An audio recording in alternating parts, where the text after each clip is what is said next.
Safwan, dans un commentaire, m'avait posé 4 questions. J'en ai déjà traité 2 au pendule et avec les cartes. Il en reste donc 2 autres pour lesquels je vais poser la question aux cartes. On va voir ce que les cartes suggèrent. Alors la première de ces questions restantes, de ces 2 questions restantes, était: les BRICS avancent-ils réellement dans l'autonomie du monde? Alors, la question est un peu ambiguë, n'est pas forcément très claire. Je comprends cette question, alors Safwan me corrigera si j'ai mal compris. Je comprends cette question dans le sens de: est-ce que les BRICS gagnent petit à petit en autonomie sur le reste du monde?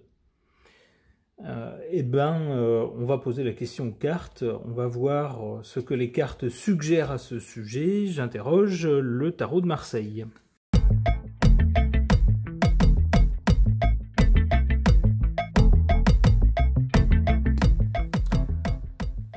Alors, à l'origine de l'association de différents pays, connus sous l'acronyme BRICS, B pour Brésil, R pour Russie, I pour Inde, C pour Chine, S pour South Africa, l'Afrique du Sud, qui a perdu un peu de son pouvoir maintenant. C'est un pays qui connaît beaucoup de difficultés, mais les 4 autres sont, on va dire, dans des stades désormais avancés de développement. On ne peut plus parler comme on parlait jadis, avec un peu de condescendance du côté de l'Occident. On parlait de pays en développement. Maintenant, ils sont assez développés. Ils sont même tellement développés que leur volume d'échange est en train de prendre la première place. Alors peut-être pas encore, mais c'est en croissance forte. Alors donc, avec cette carte sans nom, avec les BRICS, cette association de pays qui ont décidé de faire des choses en commun et indépendamment de l'Occident, on veut rompre avec l'organisation du monde telle qu'on l'a connue jusqu'à présent. Alors soit on veut rompre, soit c'est peut-être pas une intention aussi clairement posée que ça, mais en tout cas les faits sont là. On ne veut plus se faire dicter sa conduite par l'Occident, on ne veut plus obéir toujours à on pourrait dire des institutions créées par les Occidentaux, gérées par les Occidentaux et défendant les intérêts des Occidentaux et faisant les choses à la manière des Occidentaux.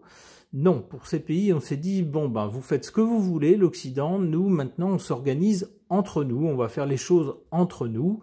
Donc, au lieu d'utiliser une monnaie occidentale, le dollar, pour les transactions entre nos pays, on va utiliser soit une monnaie de ces pays-là, soit un panier de monnaies, histoire de pondérer un peu, de trouver une valeur médiane.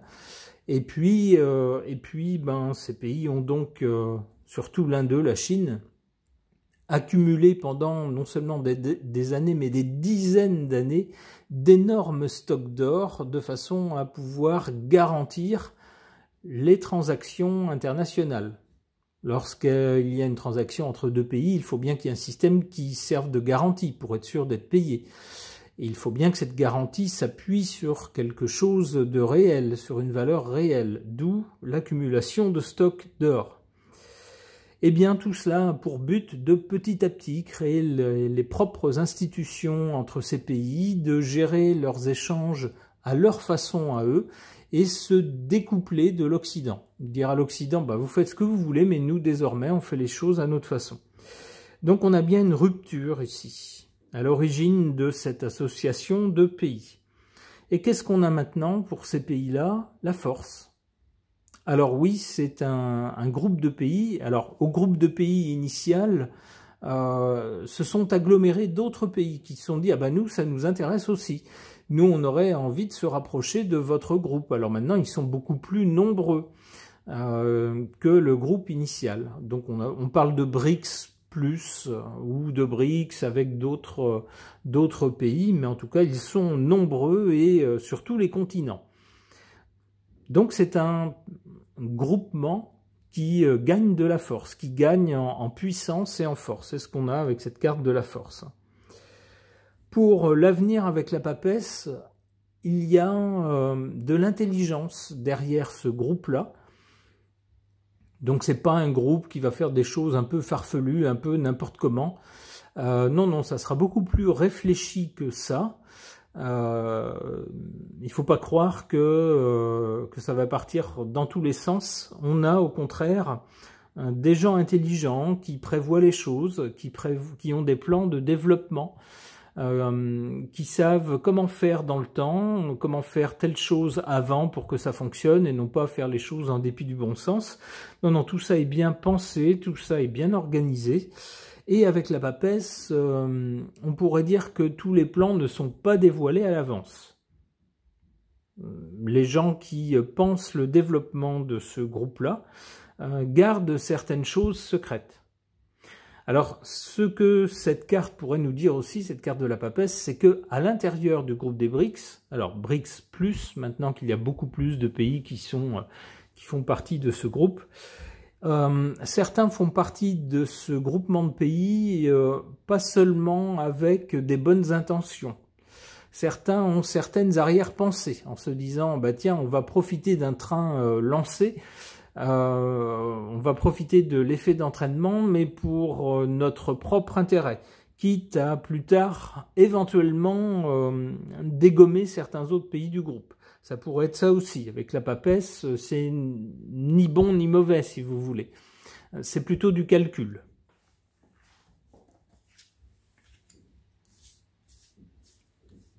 Donc il n'est pas exclu qu'à court terme, on commence à voir apparaître certains pays à l'intérieur du groupe qui discrètement mettront des pots de bananes sous les pieds d'autres pays pour favoriser leurs propres intérêts. C'est possible aussi.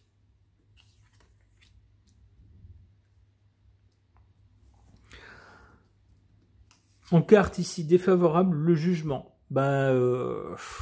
Ce groupe, les BRICS+, sont jugés défavorablement évidemment par l'Occident qui voit son emprise sur le reste du monde fondre comme neige au soleil et se retrouver bientôt minoritaire dans son coin. Bientôt le groupe majoritaire, ça sera les BRICS et le reste du monde. Et puis l'Occident se retrouvera seul dans son coin, minoritaire, avec ses propres institutions dans lesquelles le reste du monde ne fera plus partie. D'où un jugement très défavorable, bien sûr, de l'Occident, qui a commencé par rigoler des BRICS en disant d'ici à ce que vous arriviez à faire quelque chose par vous-même, ça va, on a le temps de voir. Puis après a commencé à critiquer en disant pour qui se prennent ces pays, enfin il y a des institutions déjà, ça sert à quoi de les doubler? Et puis qui maintenant commence à avoir peur en se disant on va pas se retrouver tout seul quand même, boudé par le reste du monde qui fera ses affaires de son côté et qui en plus aura le mauvais goût de connaître des croissances bien supérieures à la nôtre en Occident. Et si, c'est peut-être à ça qu'il va falloir se faire. D'où un jugement défavorable bien sûr de l'Occident. En carte positive, favorable par rapport aux BRICS, la Lune. La Lune représente une masse de population, un groupe de gens. C'est tout à fait ce qui est en train de se passer sur la ligne du présent, c'est-à-dire que beaucoup de pays observateurs qui ne faisaient pas partie de l'Occident, mais suivaient les standards de l'Occident faute de mieux, suivaient les organismes, on pourrait dire, les institutions de l'Occident faute de mieux, faute d'avoir autre chose, ont commencé par regarder avec un œil curieux, tout simplement, sans en faire partie, les BRICS, en se demandant où ça allait, si ça allait fonctionner ou pas, si vraiment c'était une alternative viable aux institutions occidentales. Eh bien, maintenant, on voit l'Occident cale, connaît des difficultés de croissance, Beaucoup de problèmes que l'Occident n'a pas voulu voir, n'a pas voulu résoudre, maintenant s'additionnent les uns aux autres et créent de gros problèmes en Occident. Et pendant ce temps-là, les BRICS, eux, ont regardé ce qui se passait en Occident. Ils ont essayé d'éviter les mêmes problèmes.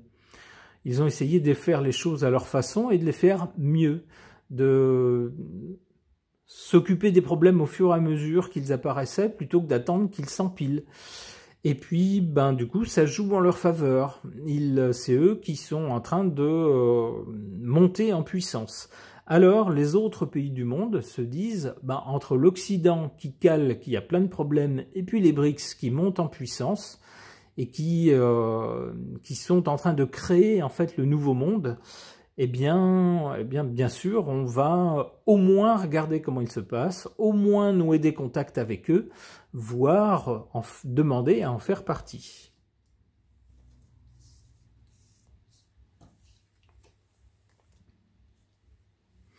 Bon, du côté de l'avenir, avec la papesse, on a des gens qui essayent d'imaginer un développement intelligent au sein des BRICS.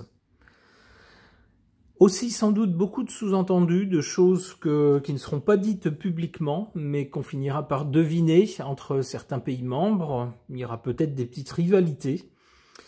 Avec l'ermite, on nous dit quand même que tout n'est pas mirobolant au sein des BRICS et qu'ils ne vont pas changer le monde du jour au lendemain. C'est un processus long, compliqué, qui demande beaucoup d'efforts, beaucoup de temps pour amener une lumière authentique sur le monde.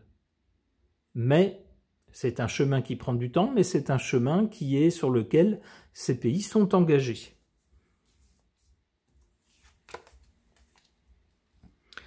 Avec le MAD, de deux choses l'une. Soit à un moment donné, cette réunion de pays, les BRICS, va tout simplement partir en vrille.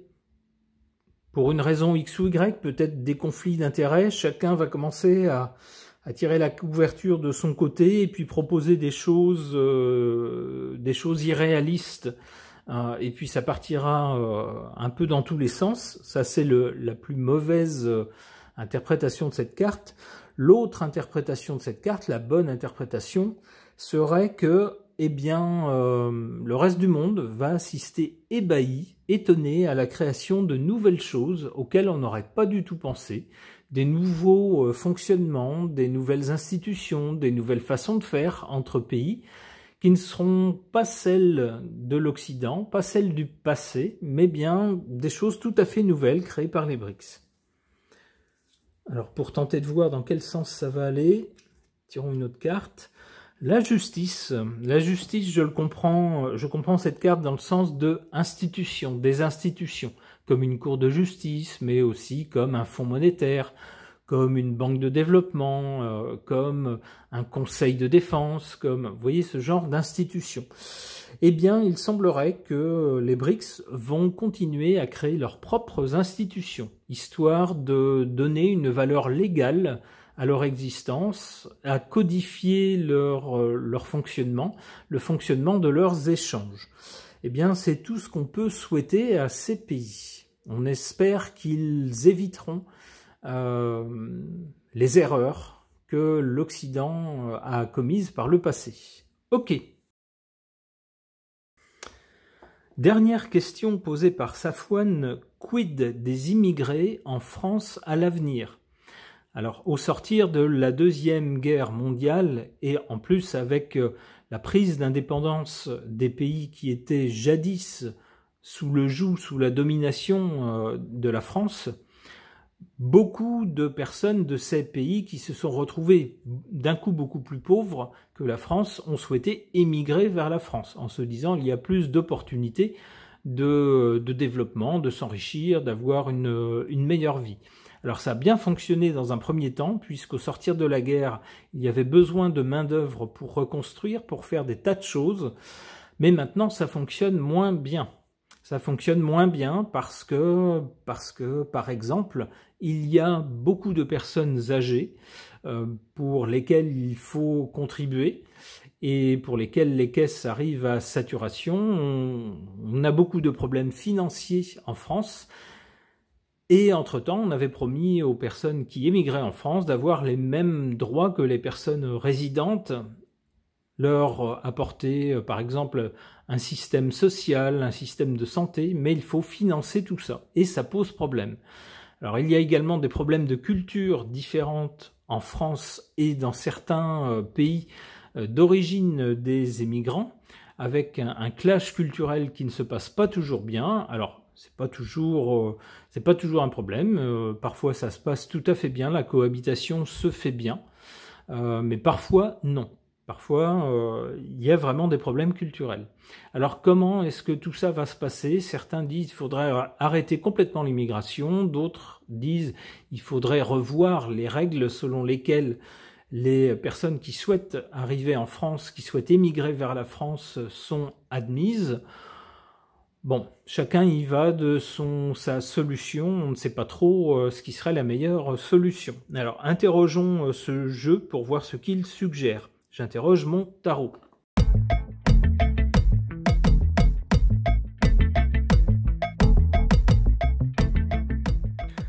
Alors avant de commencer à interpréter les cartes, je sais que le sujet est sensible. Je sais qu'il y a tout un tas d'opinions très différentes et certaines sont très polarisées entre des gens qui sont complètement pour ouvrir les portes très grand et pour être très généreux avec les nouveaux arrivants. D'autres, au contraire, sont complètement contre, voudraient complètement fermer les portes et puis dire stop. Alors, quelle que soit votre opinion, restez mesuré et restez respectueux. Si votre commentaire incite à la haine, par exemple, eh ben, il sera supprimé. Voilà, comme ça c'est clair. Et y compris si vous êtes des spectateurs ou spectatrices de longue date.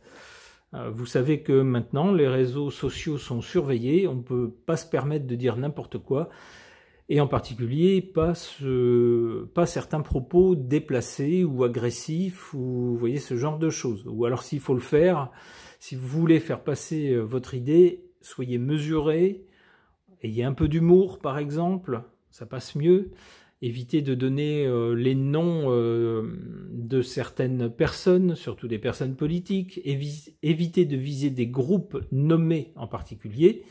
D'ailleurs, la responsabilité d'un individu qui fait quelque chose de mal, par exemple, eh ben, ça n'étale pas la responsabilité à tout le groupe dont il fait partie. C'est injuste et en plus c'est faux. Donc, encore une fois, soyez mesurés. Parenthèse refermée. Alors, concernant cette question de l'immigration en France à l'avenir, on a d'abord, si on regarde vers le passé, avec la roue de fortune, un changement. Il y a bien eu un changement dans l'ampleur de l'immigration qu'a connue la France. Ça change des choses, forcément. On en est ici au présent, avec la force, à un stade où le nombre de personnes issues de nationalités, de cultures, de religions différentes, atteint un certain poids dans le pays, et donc ils se disent, ça serait bien qu'on soit représenté, ça serait bien que on puisse s'exprimer, etc.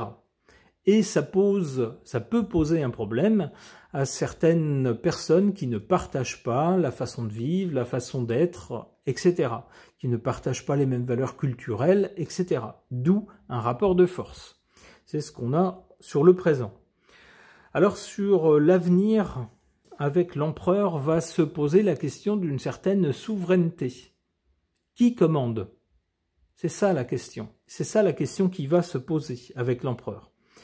Il va être question de, redéfinir ce qu'est la souveraineté de la France. Alors la souveraineté se manifeste par différentes choses, mais ça peut être en particulier les frontières, ça peut être en particulier les institutions. Elles sont basées sur quoi? Sur quelles valeurs? C'est ce qui va être l'enjeu de l'avenir en France. C'est ce que semblerait nous dire cette carte. Alors, avec ce genre de choses, ce genre de thème, j'aurais tendance à penser qu'au niveau immigration, on va resserrer les boulons. Alors, je me trompe peut-être, on va voir avec d'autres cartes.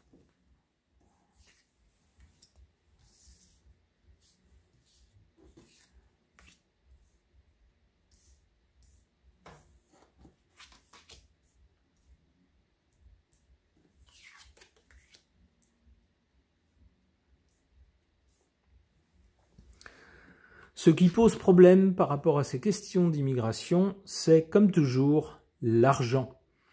L'argent, tant que le pays dégage assez d'argent, tant qu'il y a une forte croissance, ça pose pas de problème. On peut être généreux avec tout le monde, on peut être généreux également avec les nouveaux arrivants en leur disant « vous inquiétez pas, on va vous aider à trouver un emploi, on va vous payer pour le temps où vous vous formez, on va vous aider pour les premiers temps avec votre emploi, le temps que vous trouviez vos marques dans le pays. » Ça pose pas de problème. En revanche, quand les choses deviennent compliquées du point de vue financier, budgétaire pour le pays, lorsqu'il n'y a plus assez d'argent pour financer le système de santé, pour financer les retraites, les gens qui sont sur le territoire voient d'un mauvais œil les nouveaux arrivants. Et ils se disent non, stop, on a déjà du mal, nous, à finir nos fins de mois, donc on ne veut plus payer pour des gens qui arrivent et pour lesquels il faut être généreux, nous dit-on.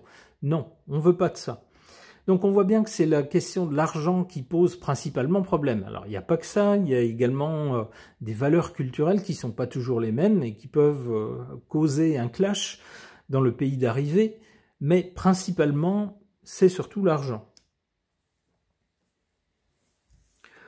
En carte favorable, on a cette carte de la tempérance.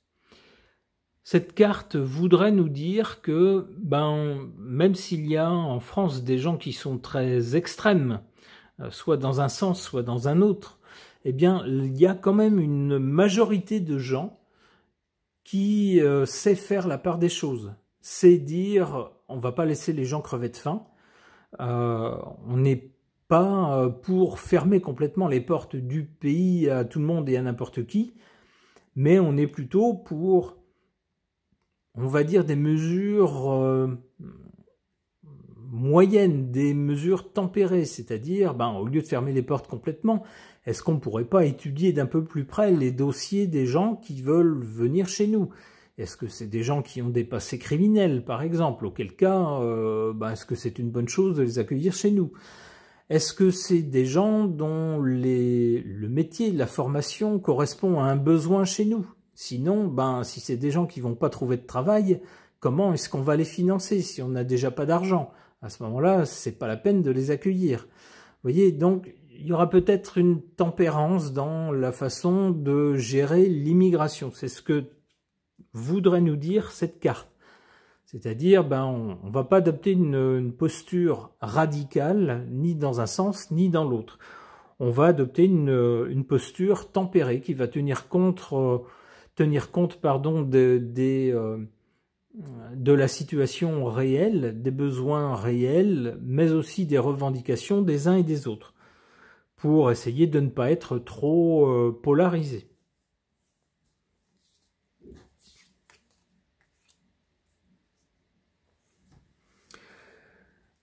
Alors, à l'avenir, par rapport aux questions de souveraineté, c'est ce que je comprends avec l'empereur, eh bien, les gens, au niveau du pouvoir, des gens qui nous gouvernent, ou plutôt qui nous gouverneront à l'avenir, il y aura des annonces, il y aura des décisions de prise.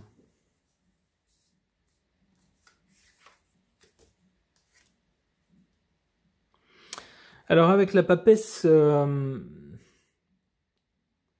on pourrait penser qu'il y aura un plan de développement, un plan en tête de certaines personnes qui auront intelligemment observé la situation, l'évolution de la situation, et qui mettront en œuvre un plan par rapport à l'immigration. Alors quel est-il? Je pense qu'on n'aura pas toutes les informations. Avec la papesse garde ses observations, ses conclusions et puis ses cogitations pour elle. Alors l'impératrice, ça fait bien suite à la papesse, hein. On imagine les choses d'abord selon un constat des faits. Alors c'est ni bon ni mauvais, on regarde les faits. Est-ce qu'on peut, est-ce qu'on ne peut pas, ou comment est-ce qu'on peut faire les choses, et ensuite avec l'impératrice, on les met en œuvre et on communique. Alors tout ça, hein, pour tenter de répondre à la question de Safouane toujours, ça tendrait à nous dire qu'à l'avenir, on aura d'abord une intervention du pouvoir suite à des problèmes de souveraineté par rapport au nombre de personnes qui arrivent sur le territoire et qui peut-être ont des aspirations différentes des gens déjà sur le territoire, peut-être des façons de vivre différentes, peut-être des valeurs différentes. À un moment donné, on va dire, on vous annonce qu'on a, nous, un plan de développement et on va mettre ça en œuvre. Alors avec le chariot, ça passera peut-être par un renforcement de tout ce qui est police, de tout ce qui est, comment dire, répressif, j'allais dire. C'est-à-dire que on n'est pas contre accueillir des gens qui viennent de différentes parties du monde, mais les lois en France, c'est ça. Et que vous veniez de tel ou tel pays du monde, que vous ayez telle ou telle valeur, ben sachez que les lois, c'est ça. Elles s'appliquent à vous aussi. Et avec le chariot, on peut penser que ça va passer par un renforcement. Alors j'allais dire de la police, c'est un peu les militaires, le chariot. Ça pourrait être aussi l'arsenal répressif. Il y a beaucoup de gens qui disent mais on laisse tout faire désormais. Alors on laisse tout faire pas seulement par rapport à des gens qui viennent d'ailleurs, mais aussi par rapport à des gens qui sont déjà sur le territoire français. Hein, il n'y a pas de la répression, il n'y aura pas de la répression seulement par rapport à des personnes venues d'ailleurs, mais également vis-à-vis de personnes venues d'ailleurs. C'est comme ça que je comprends cette carte du chariot.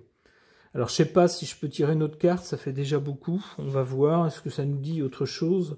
Le pendu, bof, ça ne nous dit pas grand-chose. Du coup, je vais rester sur cette suite de cartes. Alors, pour répondre à la question de Safouane, il semble qu'à l'avenir, eh bien, du côté du pouvoir, on réagisse par rapport à la situation actuelle. On annonce certaines mesures qui auront été pensées auparavant, qui auront été soigneusement théorisées, pensées avant d'être mises en œuvre, et qui passeront par une application encadrée par des forces de l'ordre dont les pouvoirs seront probablement renforcés avec cette carte du chariot. La papesse peut également laisser penser que vis-à-vis de l'immigration, tout le monde ne sera pas accepté.